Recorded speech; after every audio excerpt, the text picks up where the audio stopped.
کچھ عرصہ پہلے کی بات ہے، میں اپنی بیٹی سے ملنے کراچی آیا ہوا تھا۔ ان دنوں میری نواسی کی شادی کے ہنگامے زوروں پر تھے اور میری آمد بھی اسی سلسلے کی ایک کڑی تھی۔ ایک روز داماد صاحب شاپنگ کے لیے مجھے بھی اپنے ساتھ لے گئے۔ ہم لگ بھگ 2 گھنٹے تک تارک روڈ پر مختلف قسم کی خریداری میں مصروف رہے۔ واپسی سے پہلے ہم ایک اسنیک بار میں جا بیٹھے۔ شاپنگ کوئی آسان کام نہیں، تھکاوٹ کے ساتھ ہی اچھی خاصی بھوک بھی محسوس کرنے لگا تھا۔ تارک روڈ کراچی کا ایک معروف شاپنگ ایریا ہے جس پر جا بجا کھانے پینے کے اسپاٹس بھی ملتے ہیں جو وہاں شاپنگ کی غرض سے آنے والوں کی نفسیات اور ضرورت کو مد نظر رکھتے ہوئے کھولے گئے ہیں، اس لیے خوب چلتے ہیں۔ ہم جس اسنیک بار میں بیٹھے تھے وہ بھی پوری طرح بھرا ہوا تھا، بلکہ میں نے باہر کچھ لوگوں کو اس انداز میں اندر جھانکتے ہوئے پایا جیسے وہ کوئی میز خالی ہونے کا انتظار کر رہے ہوں۔ اسی لیے جب ہم پیٹ پوجا سے فارغ ہوئے تو میں نے اپنے داماد سے کہا، اٹھو میاں، اب چلتے ہیں، لگتا ہے ہمارے اٹھنے کا بڑی شدت سے انتظار کیا جا رہا ہے۔ میرے داماد نے ویٹر کو اشارے سے اپنے پاس بلایا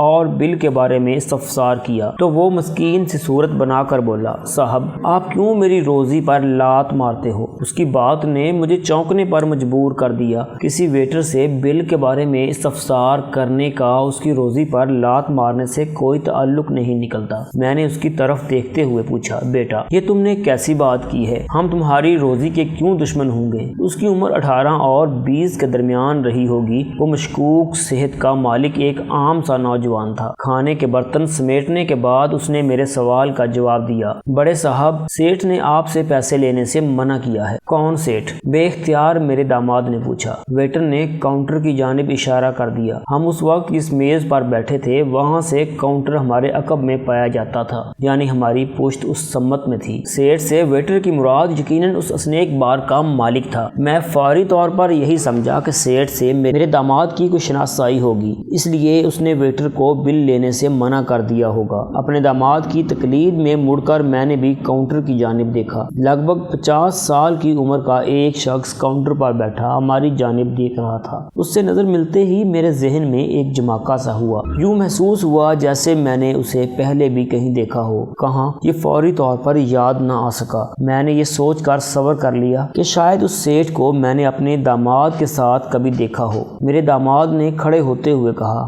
آئیں انکل، اس سیٹھ سے بھی مل لیتے ہیں۔ کیا یہ شخص تمہارا شناسا ہے؟ میں نے اٹھتے ہوئے پوچھا۔ اس کے جواب سے مجھے جھٹکا لگا، نہیں انکل، بالکل نہیں۔ جب ہم کاؤنٹر پر پہنچے تو کہانی الٹی ہو گئی۔ وضاحت سے سیٹھ نظر آنے والا وہ شخص ہمیں اپنی طرف بڑھتے دیکھ کر بڑے والہانہ انداز سے کاؤنٹر سے باہر آیا اور بڑی گرم جوشی سے معانقے کے لیے میری سمت بڑھا۔ میں نے اس کے اخلاق اور جوش کو دیکھتے ہوئے معانقے کے لیے اپنے دونوں بازو وا کر دیے۔ مجھ سے تسلی بخش بغل گیری کے بعد وہ میرے داماد کی طرف بڑھا اور اس بار اس نے محض مسافے پر اکتفا کیا۔ اس شخص کا رویہ حیران کر دینے والا تھا۔ جب وہ دوبارہ میری طرف متوجہ ہوا تو میں نے اپنی الجھن دور کرنے کے لیے معذرت آمیز لہجے میں اس سے پوچھ لیا، معاف کیجیے گا، میں نے آپ کو پہچانا نہیں۔ ملک صاحب، میں نے آپ کو پہچان لیا ہے، وہ فرط مسرت سے بولا، آپ صفدر صاحب ہیں نا؟ اوہ، میں ایک طویل سانس خارج کر کے رہ گیا۔ وہ بولا، ملک صاحب، میں نے آپ کو ہوٹل میں داخل ہوتے ہی دیکھ لیا تھا لیکن فوری طور پر کاؤنٹر چھوڑ کر آپ کے پاس نہ آ سکا۔ آپ یہ رش دیکھ رہے ہیں؟ اس نے اسنیک بار کے اندر اور باہر موجود لوگوں کی جانب اشارہ کرتے ہوئے بات کو ادھورا چھوڑا تو میں نے تعریفی انداز میں کہا، ماشاءاللہ تمہارا یہ اسنیک بار خوب چلتا ہے۔ پھر پوچھا، تمہارا نام کیا ہے؟ ابھی تک تم نے اپنا تعارف نہیں کرایا۔ شاید اس نے میرے سوال پر غور نہیں کیا، اپنی ہی دھن میں بولتا چلا گیا۔ اس کے لب و لہجے سے میں نے فوراً اندازہ لگا لیا اس کا تعلق پنجاب کے کسی علاقے سے تھا، لیکن باوجود کوشش کے بھی یاد نہ کر سکا کہ میں نے اس شخص کو پہلے کب اور کہاں دیکھا تھا۔ اپنی بات کے اختتام پر اس نے میری مشکل حل کر دی اور خاصے جذباتی لہجے میں بولا، ملک صاحب، میں نے آپ کو دیکھتے ہی ایک نظر میں پہچان لیا تھا۔ آپ کا چہرہ ذرا سا بھی نہیں بدلا، نقش و نگار اپنی جگہ پر ہیں، البتہ بڑھتی ہوئی عمر نے بالوں میں چاندی بھر دی ہے۔ میں نے آپ کو 40-42 سال پہلے دیکھا تھا، اس وقت میری عمر 9-10 سال سے زیادہ نہیں ہوگی، لیکن آپ کی صورت میرے ذہن میں نقش ہو کر رہ گئی۔ آپ نے ہم پر بڑا احسان کیا تھا کہ میں آپ کو کبھی بھول نہیں سکتا۔ یہ تو احسان فراموشی والی بات ہوگی نا؟ وہ ایک لمحے کو متوقف ہوا تو پھر اضافہ کرتے ہوئے بولا، میرا نام الطاف شیخ ہے۔ آپ آپ کو میرے والد امتیاز شیخ کے قتل کا قصہ تو یاد ہوگا نا، جب ان کی لاش کو دریافت کرنا ایک مسئلہ بن گیا تھا۔ یہ مسئلہ آپ ہی نے حل کیا تھا۔ میرا خیال ہے آپ گھوڑے والے اس واقعے کو بھولے نہیں ہوں گے۔ میرا ذہن مسلسل اس کے بارے میں سوچ رہا تھا۔ اسے دیکھ کر میں نے یہ تو محسوس کر لیا جیسے اس صورت کو پہلے بھی کہیں دیکھا ہو، لیکن یہ یاد نہیں آ رہا تھا کہ وہ کون تھا اور میں نے اسے کہاں دیکھا تھا۔ امتیاز شیخ کے قتل کا ذکر سن کر وہ تمام واقعات میرے ذہن میں تازہ ہو گئے جن کا حوالہ الطاف شیخ دے رہا تھا۔ وقت کتنی تیزی سے گزرتا ہے، کچھ پتہ نہیں چلتا۔ میں نے کم و بیش 40 سال پہلے الطاف کو دیکھا تھا۔ اس وقت وہ 10 سال سے زیادہ کا نہیں تھا اور اب اپنی زندگی کی نصف صدی گزار چکا تھا۔ ہم کافی دیر تک ماضی کے اوراق الٹتے رہے۔ بوقت رخصت میں نے اس سے پوچھا، میں تو تمہیں اور تمہاری والدہ خدیجہ بیگم کو تمہارے چچا کے سپرد کر آیا تھا۔ تم کراچی میں کب سے کاروبار کر رہے ہو؟ ملک صاحب، اس بے رحم دنیا میں کوئی کسی کا چاچا ماما نہیں ہے۔ وہ یکدم افسردہ ہو گیا۔ سب دولت کے طلبگار، ہوس کے پجاری ہیں۔ اس کے لہجے کی زہریلی اداسی نے مجھے بتا دیا کہ میں اس کی داستان غم سے جس قدر واقف تھا وہ مکمل نہیں تھی۔ حالات کی ستم ظریفی نے اسے اور بھی کڑے امتحانات سے گزارا تھا۔ میں نے جب ہمدردانہ لہجے میں اس سے استفسار کیا تو اس نے مختصر الفاظ میں مجھے اپنی داستان کا دوسرا حصہ بھی سنا دیا۔ اس کی زندگی کے اس حصے میں دکھ اور پریشانیوں نے قدم قدم پر اس کا ساتھ دیا۔ وہ بڑی ثابت قدمی سے حالات کے سامنے ڈٹا رہا۔ بلاخر اس کے دن پھر گئے اور اب وہ بڑے سکون اور راحت کی زندگی گزار رہا تھا۔ الطاف شیخ کی زندگی کے دونوں ادوار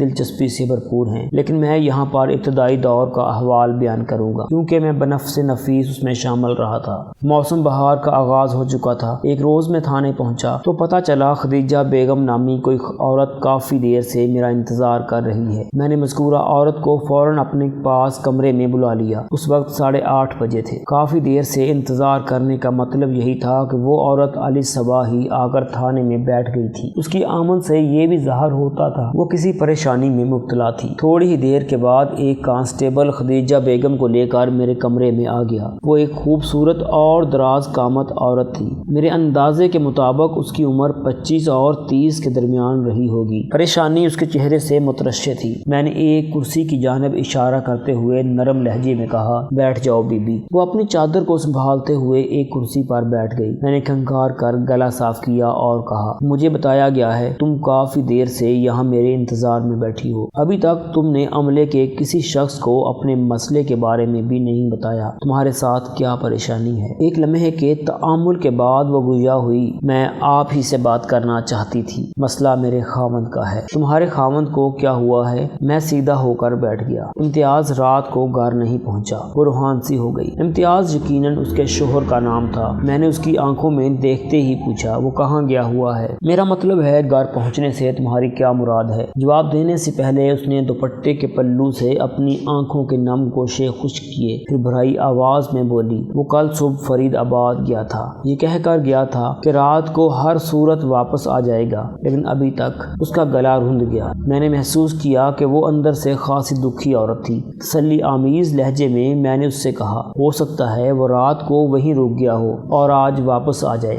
اس میں اتنا فکرمند ہونے کی کیا بات ہے؟ خدیجہ نامی اس عورت کا تعلق موضع قلعہ لچھمن سنگھ سے تھا۔ فرید آباد نامی قصبہ وہاں سے لگ بھگ 8 میل کے فاصلے پر واقع تھا۔ ان دونوں قصبہ جات کے درمیان گھنا جنگل پایا جاتا تھا جس کے بیچوں بیچ شرکر گربن ایک بڑی نہر بہتی تھی۔ یہ دونوں قصبے میرے تھانے کی حدود میں آتے تھے۔ قلعہ لچھمن سنگھ اصل میں قلعہ لکشمن سنگھ تھا، لیکن وقت کے ساتھ ساتھ یہ لچھمن میں بدل گیا تھا۔ اصل نام کو وہاں کے باسی اکثر فراموش کر بیٹھے تھے۔ خدیجہ نے میرے سوال کے جواب میں بتایا، یہ ناممکن ہے کہ امتیاز رات کو فرید آباد رک گیا ہو۔ اس کی آواز میں پھر نمی اتر آئی۔ اگر ایسا ہوتا تو اس کا گھوڑا واپس نہ آتا۔ گھوڑے کے ذکر پر میں چونک اٹھا۔ کیا مطلب ہے تمہارا؟ وہ گلوگیر لہجے میں بولی، امتیاز جس گھوڑے پر سوار ہو کر فرید آباد گیا وہ آج صبح ہی صبح اکیلا گھر پہنچا ہے۔ گھوڑے کی حالت کو دیکھ کر جملہ ادھورا چھوڑ کر وہ باقاعدہ آنسوؤں سے رونے لگی۔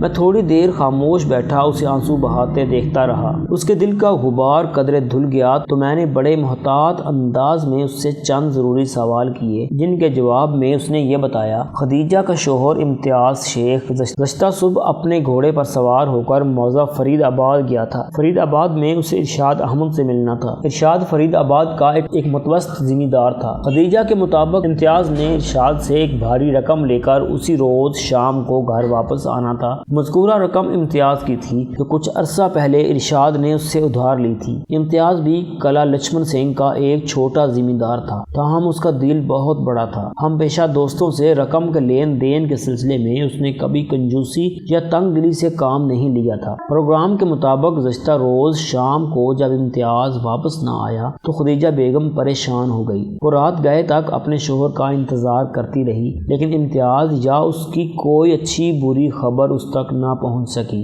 گاؤں میں امتیاز کے دیگر رشتہ دار بھی بستے تھے، لیکن خدیجہ کی اپنے سسرالیوں سے زیادہ نہیں بنتی تھی، لہٰذا اس نے امتیاز کے بارے میں کسی سے استفسار کیا اور نہ ہی ان میں سے کسی کو اپنی فکر مندی کے بارے میں بتایا۔ آج صبح جب امتیاز کا گھوڑا زخمی حالت میں گھر پہنچا تو وہ اس صورتحال سے گھبرا گئی، پھر وہ سیدھی میرے پاس چلی آئی تھی۔ تھانے آتے ہوئے بھی اس نے کسی کو اپنے ساتھ لانا ضروری نہ سمجھا۔ وہ اپنے 10 سالہ بیٹے الطاف کو گھر میں چھوڑ کر تھانے آئی تھی۔ اس کے خاموش ہونے پر میں نے استفسار کیا، گھوڑے کے زخموں کی نوعیت کیا ہے؟ وہ بری طرح زخمی ہے تھاندار صاحب، اس نے کمزور سی آواز میں کہا۔ اس کے جسم پر کسی تیز دھار آلے سے کئی کٹ لگائے گئے ہیں۔ مجھے تو حیرت اس بات پر ہے کہ وہ اس حالت میں گھر کیسے پہنچا۔ بولتے بولتے اس کی آواز بھیگنے لگی۔ جب امتیاز کے گھوڑے کا یہ حشر ہوا ہے تو پتہ نہیں میرے خاوند کے ساتھ کیا سلوک ہوا ہوگا۔ کسی زخمی گھوڑے کا اپنے سوار کے بغیر گھر پہنچنا تو یہی ظاہر کرتا ہے کہ اس کے مالک کو کوئی سنگین حادثہ پیش آ گیا ہے۔ خدیجہ کی زبانی مجھے جو حالات معلوم ہوئے ان کی روشنی میں فوری طور پر میں یہی اندازہ لگا سکا کہ امتیاز پر کسی نے قاتلانہ حملہ کیا تھا۔ اس حملے کا نتیجہ کیا رہا، فی الحال اس بارے میں کوئی حتمی بات نہیں کی جا سکتی تھی۔ بہرحال یہ خاصی تشویشناک صورتحال تھی۔ میں نے خدیجہ سے پوچھا، کیا تمہیں یقین ہے امتیاز شیخ فرید آباد ہی گیا تھا؟ اس نے مجھے یہی بتایا تھا،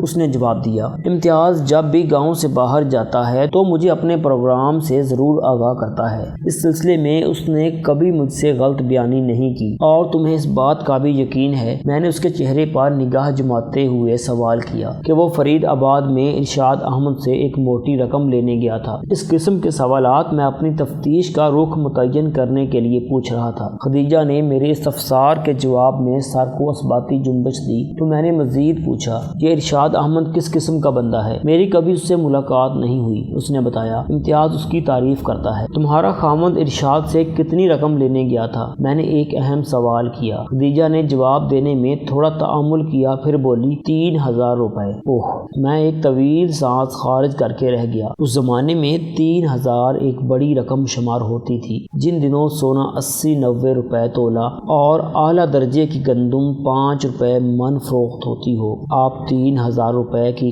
قدر و منزلت سے بخوبی اندازہ لگا سکتے ہیں۔ وقت گزرنے کے ساتھ ساتھ انسان کے علاوہ روپے پیسے کی عزت و توقیر بھی جاتی رہی ہے۔ شاید انقلاب زمانہ اسی کو کہا جاتا ہے۔ میں نے خدیجہ سے پوچھا، امتیاز کی کسی سے دشمنی وغیرہ تو نہیں تھی؟ دیکھیں جی، وہ اپنی چادر درست کرتے ہوئے بولی، انسان کے یہاں 10 دوست ہوتے ہیں، وہاں ایک آدھ دشمن بھی ضرور ہوتا ہے، مگر آپ یہ بات کیوں پوچھ رہے ہیں؟ میں نے اس کے استفسار کو نظر انداز کرتے ہوئے پوچھا، زخمی گھوڑا کہاں ہے؟ اس نے جواب دیا، گھوڑا ادھر گھر پر ہی ہے۔ پھر اپنے سوال کو دہراتے ہوئے پوچھنے لگی، تھانے صاحب، آپ نے امتیاز کے دشمنوں کے بارے میں کیوں بات کی ہے؟ خدا نخواستہ وہ جملہ نامکمل چھوڑ کر متوحش نظر سے مجھے تکنے لگی۔ میں نے ٹھہرے ہوئے لہجے میں کہا، دیکھو خدیجہ بیگم، زخمی گھوڑے کا امتیاز کے بغیر اکیلے ہی گھر پہنچنا اس امر کی طرف اشارہ کرتا ہے کہ تمہارا شوہر کسی سنگین حادثے کا شکار ہو گیا ہے۔ اسی لیے میں جاننا چاہتا ہوں کہ اس نے کوئی دشمنی تو نہیں پال رکھی تھی۔ حادثے کا ذکر سن کر اس کی پریشانی میں کئی گنا اضافہ ہو گیا۔ بکھری ہوئی آواز میں بولی، تھانے صاحب، آپ ڈرانے والی باتیں نہ کریں۔ میں امتیاز کے کسی ایسے بدخواہ کو نہیں جانتی جو وہ اپنے شوہر کو پہنچنے والے کسی نقصان کا ذکر کرتے ہوئے بے پناہ خوف زدہ تھی۔ اسی لیے جملہ ادھورا چھوڑ کر خاموش ہو گئی۔ میں نے اس کا ذہن بٹانے کی خاطر کہہ دیا، تم فکر نہ کرو خدیجہ، میں تمہارے شوہر کو تلاش کرنے کی پوری کوشش کروں گا۔ فی الحال میں اس زخمی گھوڑے سے ملاقات کرنا چاہتا ہوں جس پر سوار ہو کر امتیاز کل فرید آباد گیا تھا۔ اس نے متذبذب انداز میں مجھے دیکھا اور بولی، گھوڑے سے ملاقات؟ لفظ ملاقات نے شاید اس کے ذہن کو الجھا دیا تھا۔ میں نے وضاحت کرتے ہوئے کہا، میں تمہارے گھر جا کر زخمی گھوڑے کا جائزہ لینا چاہتا ہوں۔ وہ جلدی سے بولی ٹھیک ہے آپ آئیں میرے ساتھ۔ میں نے خدیجہ کو باہر بیٹھنے کے لیے کہا اور ASI مراد کو اپنے کمرے میں بلا لیا۔ میں مراد کو اپنے ساتھ خدیجہ کے گھر تک لے کر جانا چاہتا تھا۔ وہ جب میرے پاس آیا تو میں نے اسے ضروری تیاری کی ہدایت کی۔ تھوڑی ہی دیر میں مراد نے روانگی کا بندوبست کر دیا۔ جب ہم تھانے سے باہر نکلے تو ہمارے لیے وہاں ایک تانگا موجود تھا۔ اس تانگے کا انتظام ASI مراد نے کیا تھا۔ میں ASI کے ساتھ تانگے کے اگلے حصے میں سوار ہو گیا اور خدیجہ کو پیچھے بیٹھنے کے لیے کہا۔ وہ تانگے کے پائیدان پر قدم رکھتے ہوئے ٹھٹک گئی، پھر ہراساں نظر سے ایک طرف دیکھنے لگی۔ میں نے اس کی نگاہ کا تعاقب کیا اور ایک تانگا میری نظر میں آ گیا۔ خدیجہ یکٹک اسی تانگے کو دیکھ رہی تھی جو مخالف سمت سے اب ہمارے قریب پہنچ چکا تھا۔ میں نے اسے مخاطب کرتے ہوئے پوچھا خدیجہ کیا بات ہے، تم تانگے پر سوار کیوں نہیں ہو رہی؟ یہ لوگ یہاں بھی پہنچ گئے؟ اس نے بدستور دوسرے تانگے کی جانب دیکھتے ہوئے جواب دیا۔ میں نے سوال کیا کہ یہ کون لوگ ہیں؟ تم انہیں دیکھ کر رک کیوں گئی ہو؟ مذکورہ تانگے میں کوچبان کے علاوہ 2 افراد سوار تھے۔ اس نے میرے سوال کا جواب دیتے ہوئے بتایا یہ میرا چھوٹا دیور ممتاز شیخ ہے۔ پتہ نہیں یہ یہاں کیا لینے آیا ہے، اسی سے پوچھ لیتے ہیں، تم کیوں فکر کرتی ہو؟ میں نے تسلی آمیز لہجے میں کہا۔ اس دوران مذکورہ تانگا ہمارے تانگے سے 5 گز دور رک چکا تھا۔ خدیجہ نے مجھے بتایا کہ وہ اس کا چھوٹا دیور ممتاز شیخ ہے۔ میں نہیں جانتا تھا کہ ان 2 افراد میں خدیجہ کا دیور کون ہے۔ تاہم تانگا رکنے کے بعد ان میں سے ایک نیچے اترا اور تیزی سے خدیجہ کی جانب بڑھ گیا۔ وہ ایک خوش پوش اور جوان شخص تھا۔ مجھے یہ اندازہ لگانے میں دقت محسوس نہ ہوئی کہ وہی خدیجہ کا دیور تھا۔ میں بھی اپنے تانگے سے نیچے اتر آیا۔ ASI کو میری تقلید کرنا پڑی۔ ممتاز شیخ کا انداز بتاتا تھا کہ وہ کوئی اہم خبر لے کر آیا تھا۔ اس سے پہلے کہ وہ خدیجہ سے کوئی بات کرتا، خدیجہ نے ناپسندیدہ نظر سے اسے دیکھا اور نفرت آمیز لہجے میں بولی تم یہاں کیوں آئے ہو؟ بھابی آپ بھی کمال کرتی ہو، کسی کو ساتھ نہیں لیا اور اکیلی ہی تھانے چلی آئیں۔ اس شخص نے شکوہ کرنے والے انداز میں کہا تم کون ہوتے ہو مجھ سے سوال جواب کرنے والے؟ اس منہ توڑ جواب پر ممتاز خسیانہ ہو کر مجھے دیکھنے لگا۔ میں نے اسے اپنی طرف متوجہ کرتے ہوئے قدر سخت لہجے میں کہا ہاں جوان تم کون ہو اور بیوی کو کیوں پریشان کر رہے ہو؟ وہ گڑبڑا گیا اور جذبز ہوتے ہوئے بولا جناب یہ میری بھابی ہے، بھائی صاحب امتیاز کی بیوی۔ خدیجہ واضح الفاظ میں مجھے بتا چکی تھی کہ اپنے سسرالیوں سے اس کا میل ملاپ نہیں تھا اور ممتاز کے ساتھ اس کا حالیہ رویہ بھی یہی ظاہر کرتا تھا کہ وہ اسے سخت ناپسند کرتی تھی۔ اسی تناظر میں نے ممتاز شیخ کو لتاڑ ڈالا اگر یہ تمہاری بھابی ہے تو پھر جناب مجھے پتا چلا ہے بھائی صاحب رات کو گھر نہیں پہنچے اور صبح ہی صبح بھابی تھانے آ گئی ہیں، وہ وضاحت کرتے ہوئے بولا۔ پھر دوبارہ خدیجہ کی طرف متوجہ ہو گیا بھابی آپ ہی بتاؤ آخر یہ چکر کیا ہے؟ میں نے محسوس کر لیا کہ خدیجہ ممتاز سے کسی قسم کی کوئی بات کرنے کی روادار نہیں، حتیٰ کہ ممتاز شیخ کا بار بار بھابی کہنا بھی اسے سخت ناگوار گزر رہا تھا۔ لہٰذا میں نے براہ راست ممتاز سے کہا جوان تم اپنی بھابی کو پریشان نہ کرو، وہ پہلے ہی تمہارے بھائی کے لیے بہت فکر مند ہے، اگر یہ چکر سمجھنا چاہتے ہو تو ہمارے پیچھے پیچھے اپنے تانگے کو لے آؤ، ہم اس وقت تمہارے گاؤں ہی جا رہے ہیں۔ وہ الجھن زدہ نظر سے خدیجہ کو دیکھنے لگا۔ میں نے خدیجہ سے کہا بی بی تم بیٹھو تانگے میں، مجھے تھانے میں اور بھی بہت کام ہے۔ خدیجہ خاموشی کے ساتھ تانگے میں سوار ہو گئی۔ میں بھی ASI کے ساتھ تانگے میں آ بیٹھا اور کوچ بان سے تانگا آگے بڑھانے کو کہا۔ تھوڑی ہی دیر بعد دونوں تانگے آگے پیچھے موزہ کلا لچمن سنگھ کی جانب روان دواں ہو گئے۔ ممتاز اپنے تانگے میں میری ہدایت کے مطابق ہمارے پیچھے آ رہا تھا۔ دونوں تانگوں کے درمیان اتنا فاصلہ تھا کہ ہمارے درمیان ہونے والی گفتگو دوسرے تانگے میں نہیں سنی جا سکتی تھی۔ میں نے خدیجہ سے مخاطب ہوتے ہوئے کہا لگتا ہے تم اپنے دیور سے شدید نفرت کرتی ہو، جس شخص سے ہمیشہ نقصان پہنچنے کا خطرہ رہے اس سے نفرت ہی کی جا سکتی ہے تھانے دار صاحب۔ وہ زہریلے لہجے میں بولی، پھر کہا آپ سے میری ایک چھوٹی سی درخواست ہے۔ ہاں کہو کیا بات ہے؟ میں نے اس سے پوچھا۔ وہ بولی یہ نامراد میرے گھر میں قدم نہیں رکھے گا۔ اس کے اظہار خیال پر ASI چونک کر میری طرف دیکھنے لگا۔ یہ ایک اتفاق تھا کہ خدیجہ خدیجہ کا کہا ہوا جملہ حسب منشا طنزیہ انداز میں ASI پر بھی فٹ کیا جا سکتا تھا، کیونکہ ASI کا نام مراد تھا، لیکن خدیجہ کی نیت میں ایسی کوئی بات نہیں تھی۔ اس نے ASI مراد پر کسی قسم کا کوئی طنز نہیں کیا تھا۔ وہ بیچاری تو ASI کے نام سے بھی واقف نہیں تھی۔ نام مراد سے اس کا سیدھا سیدھا اشارہ ممتاز شیخ کی طرف تھا۔ میں نے خدیجہ سے کہا، تم اپنے گھر کی مالک ہو، جس کو چاہو اندر داخل ہونے کی اجازت دو اور جس کو چاہو باہر ہی روک دو، یہ سب تمہاری مرضی پر منحصر ہے۔ اس نے ایک بوجھل سانس خارج کی اور احسان مندی سے بولی، آپ کا بہت بہت شکریہ۔